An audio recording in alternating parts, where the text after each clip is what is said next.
Hello दोस्तों, नमस्कार। आज आपके लिए पदार्थों में पाए जाने वाले अम्लों की ट्रिक का पार्ट 2 लेकर आया हूँ। तो जैसा कि सबसे पहले हम देखते हैं कि चाय लिखा हुआ है, तो चाय में देखते हैं कि टैनिक अम्ल पाया जाता है।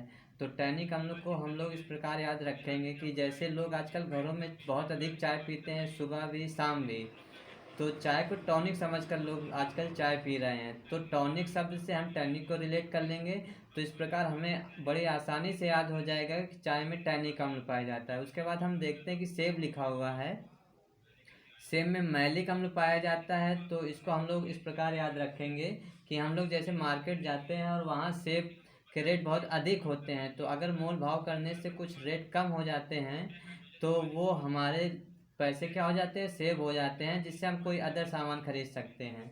तो सेब से हम सेब को याद कर लेंगे। और जो ये मोल भाव करने का अधिकार है, तो ये हमारे संविधान में हमें मौलिक अधिकार दे रखा है संविधान ने कि हम लोग मोल भाव कर सकते हैं। तो जो मौलिक अधिकार अधिकार हैं, उसी मौलिक को हम मैलिक से रिलेट करके बहुत आसानी से याद रख सकते हैं कि सेब में मैलिक अम्ल पाया जाता है। उसके बाद देखते हैं मक्खन। मक्खन में ब्यूटेरिक अम्ल पाया जाता है। तो ब्यूटेरिक अम्ल और मक्खन को हम लोग इस प्रकार रिलेट करेंगे कि जैसे छोटे बच्चों के चीक्स होते हैं, वो बहुत मक्खन की तरह सॉफ्ट होते हैं और ब्यूटीफुल होते हैं। तो मक्खन को हम लोग जो है उस बच्चों के चीक समझ लेंगे और उसके बाद ब्यूटेरिक को ब्यूटीफुल से रिलेट कर लेंगे। तो इस तरह बड़ी आसानी से याद हो जाएगा कि जो मक्खन में अम्ल पाया जाता है वो ब्यूटेरिक अम्ल होता है। उसके बाद फिर अगला शब्द देखते हैं घास। घास में बेंजोइक अम्ल पाया जाता है।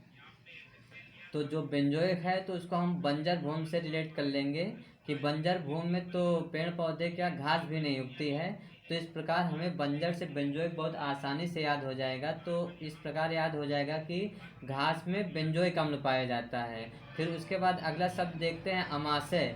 अमाशय में हाइड्रोक्लोरिक अम्ल पाया जाता है। तो अमाशय को हम लोग इस प्रकार रिलेट करेंगे अम्मा से कि अम्मा अगर हमारी डांटती हैं तो हम लोग डर जाते हैं। अगर वो हाई पावर में गुस्सा हो जाती हैं, डांट देती है, तो हम लोग डर जाते हैं। तो इस प्रकार अम्मा से हम लोग अमाशय को रिलेट कर लेंगे।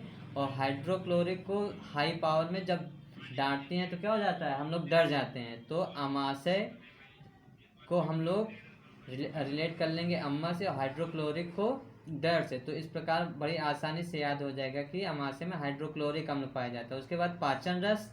पाचन रस में अमीनो अम्ल पाया जाता है। तो पाचन रस को हम लोग इस प्रकार याद रखेंगे कि जैसे हम लोग तली भुनी चीज़ें अधिक खा लेते हैं तो क्या होता है कि पाचन हमारा बिगड़ जाता है।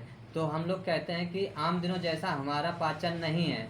तो इस प्रकार हम आम दिनों से अमीनों को रिलेट कर लेंगे और पाचन रस को हम जो हमारा पाचन है तो उससे याद रखेंगे।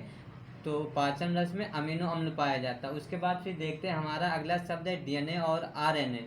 तो डीएनए और आरएनए में फास्फोरिक अम्ल पाया जाता है। तो हम लोग इस प्रकार याद रखेंगे कि जैसे कोई अपराधी होता है, अगर वो कोई अपराध कर देता है, उस अपराध में वो फंस जाता है, तो पुलिस उसका क्या कराती है, डीएनए और आरएनए टेस्ट कराती है।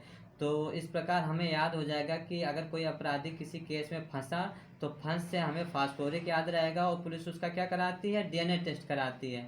तो इस प्रकार हमें बड़ी आसानी से याद हो जाएगा कि डीएनए और आरएनए में फास्फोरिक अम्ल पाया जाता है। उसके बाद देखते हैं प्रोटीन। प्रोटीन में अमीनो अम्ल पाया जाता है। तो इसको हम लोग इस प्रकार याद रखेंगे कि जो टीन एज के बालक होते हैं वो अपना एम एम से हम अमीनो अम्ल को रिलेट कर लेंगे। तो जो टीन एज के बालक होते हैं वो अपना एम पहले ही निर्धारित कर लेते हैं कि इन फ्यूचर हमें क्या करना है। तो जो एम है, एम से अमीनो हो जाएगा और टीन टीन से हमारा प्रोटीन हो जाएगा, जो टीन एज के बालक होते हैं। उसके बाद फिर अगला शब्द हम देखते हैं गेहूँ। गेहूँ में ग्लूटेनिक अम्ल पाया जाता है। तो जो गेहूँ है, गेहूँ भी एक हमारी तरह जो इतना मान लो ज़रूरी है। तो गेहूँ भी हमारे शरीर के लिए, बॉडी के लिए टॉनिक का काम करता है। और गेहूँ की शुरुआत भी गा से हुई है। तो इस तरह हमें याद रहेगा कि गेहूँ में ग्लूटेनिक अम्ल पाया जाता है।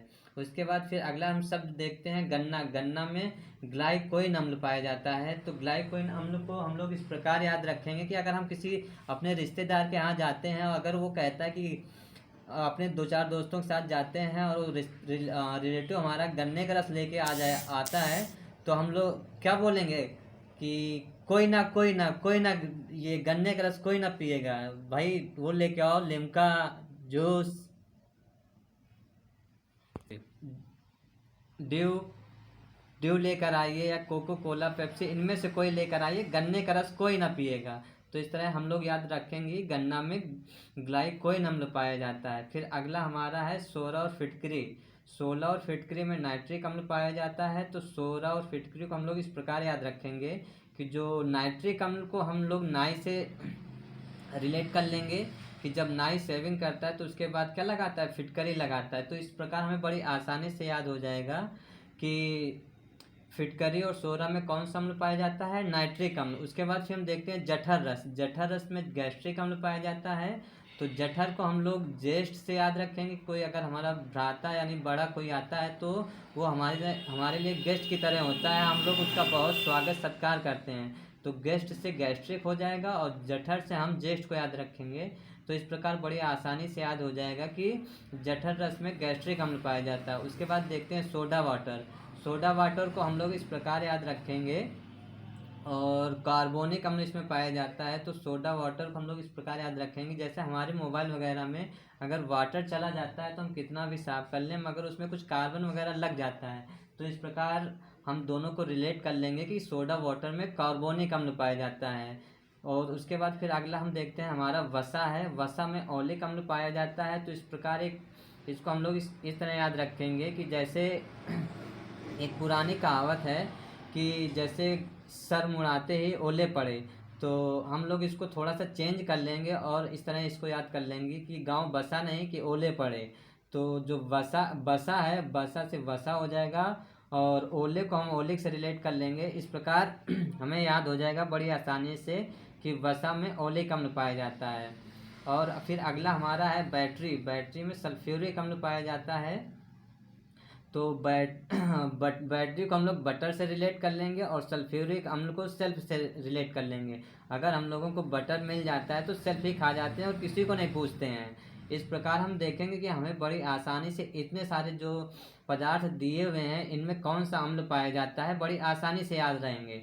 तो इस प्रकार हम आशा करते हैं कि हमारा वीडियो आपको अच्छा लगा होगा। तो हमारे चैनल को सब्सक्राइब करें और लाइक करें। थैंक्स।